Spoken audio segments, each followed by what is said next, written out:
Hello everyone, আজকে বাসায় চুল কালার করেছি, তো আপনাদের সাথে শেয়ার করছি। দেখেন, কারণ আমি যদি পার্লারে কালার করতে যাই তো আমার 1 মাসের বেতন গোটাই পার্লারে লেগে যাবে।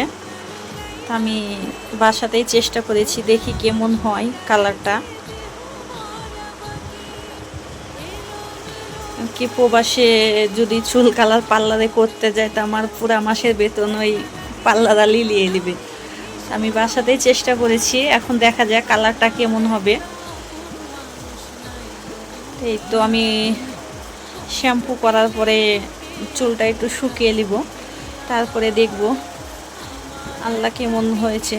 এই তো মাশাল্লাহ, যাই হোক আলহামদুলিল্লাহ অনেক সুন্দর হয়েছে, নিজে নিজে করেছি তো যতটুকু হয়েছে আল্লাহর রহমতে অনেক সুন্দর হয়েছে। কেন কেউ পার্লারে আমি করতে গেলে অনেক টাকা লাগতো,